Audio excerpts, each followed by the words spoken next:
On the News Channel 5 Network, this is MorningLine.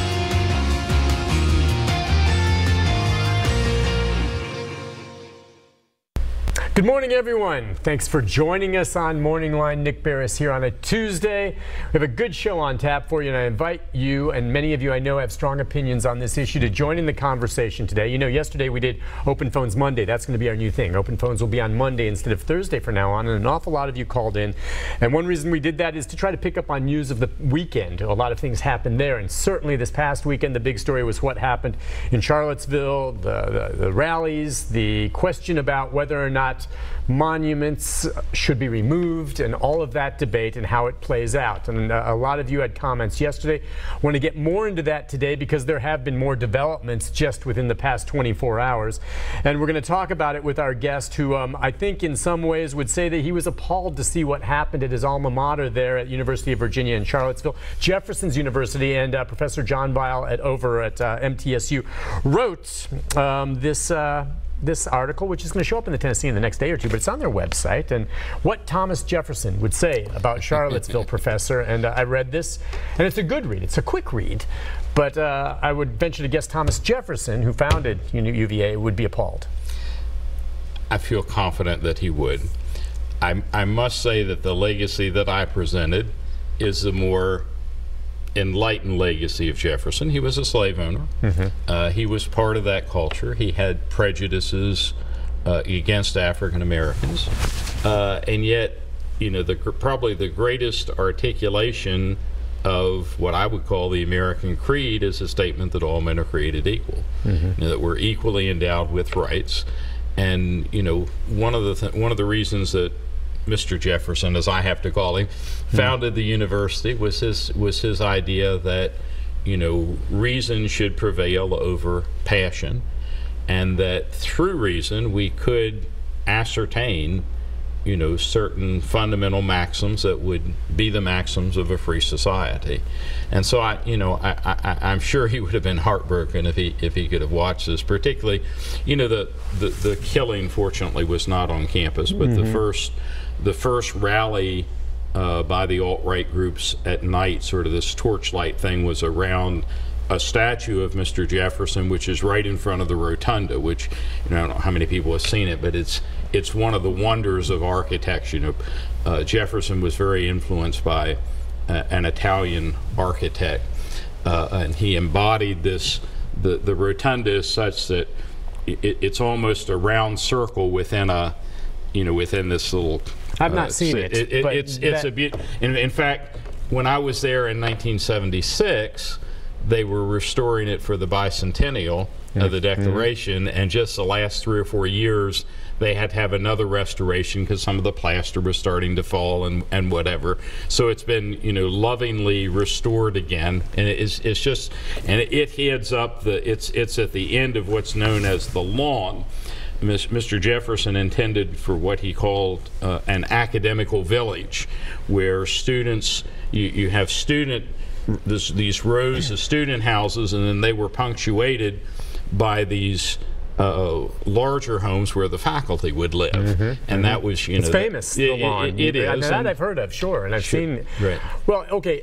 We should say though that the protest did not begin on campus protesting that statue we were just talking about of Thomas Jefferson. And I was wondering, why do you imagine the alt-right groups began there on campus? Because what they were protesting is the possible decision to be made on whether or not to remove a statue of Robert E. Lee, which is not on campus. No, that's so somehow that's down in the UVA downtown got area. dragged into this. Now they're there, and it's a big part of Charlottesville, but why on campus?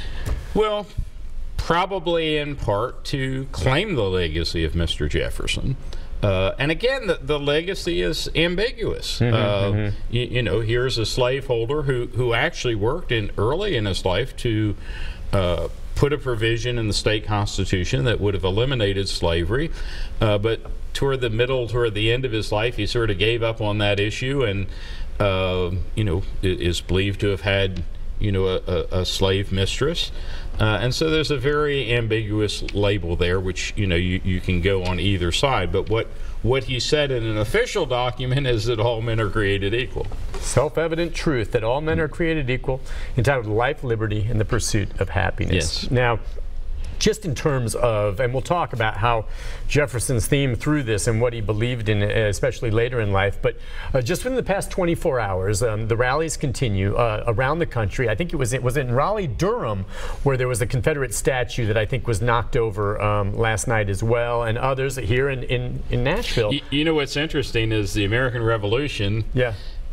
Almost immediately after the Declaration of Independence was distributed, there was a crowd that gathered in New York to tear down the statue of George III. You know, in communist countries, after the fall of communism, you had people, you know, tearing down the monuments to Lenin and Stalin and Marx and, you know, some of the founding fathers. I still remember the big video that they had of tearing down Saddam Hussein's statue after Iraq fell, you know? And if you remember, what they added to it, they would take their shoes out and hit the statue because you know, putting a shoe or throwing a shoe at somebody is considered sort of the ultimate insult. Well, how do you see then the parallel? I mean, I know there are viewers out there, and there are many of them that say, look, this is our history, okay? And you're tearing down, you want Nathan Bedford Forrest's bust taken out of the Capitol, you want to take down, that's our history. Now, at the same time, in Iraq, you know, Saddam Hussein, was that their history? But they took that down. Are you making the comparison, say, Saddam Hussein with Robert E. Lee? Not necessarily. Some of these statues, you know, it partly depends on what you're celebrating. There are plenty, if you think of of Lee, for example, there are many people who believe that he prevented a guerrilla war at the end of the Civil War. There were some people who just wanted him, let the troops disperse, take to the mountains, start picking off, you know, Yankees, and we can continue this thing another 30 or 40 years.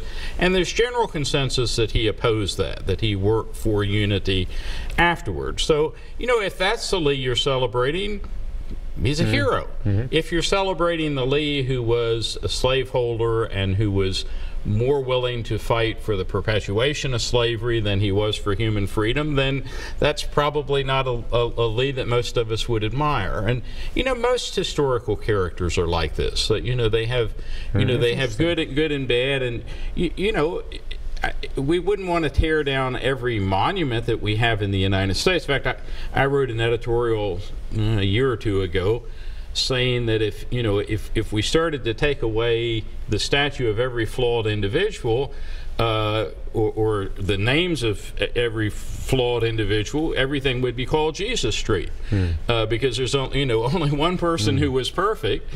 On the other hand, I think particularly whites and blacks, particularly in the South, sometimes look different.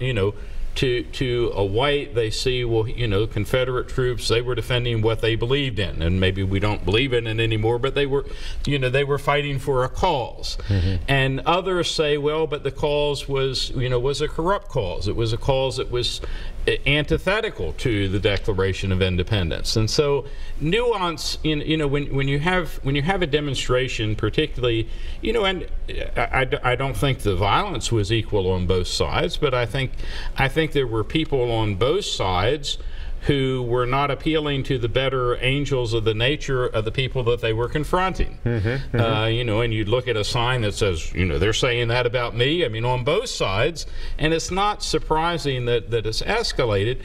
What is surprising, I think, is that sometimes it would be obvious to us if we saw a report out of London saying that a truck or a car had run innocent civilians down.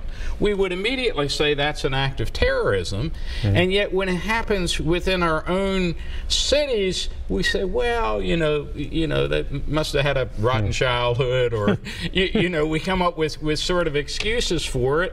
And I think one of the frustrations is, and he finally did so, but, the initial statements by the president seem to be sort of casting, it's equally bad for somebody to throw stones and somebody to have stones thrown at them. Well, no, they're not moral equivalents. And I don't know.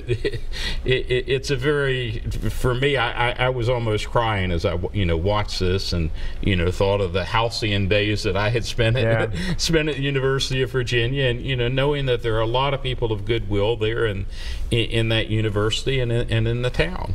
On that note, let's take a break. When we come back, I want to hear what you think as well. Feel free to join in the conversation. Lots more to talk about, but the lines are open. 737-7587 is the number. Back more with the professor as well. Right after this on Morning Line. Stay with us.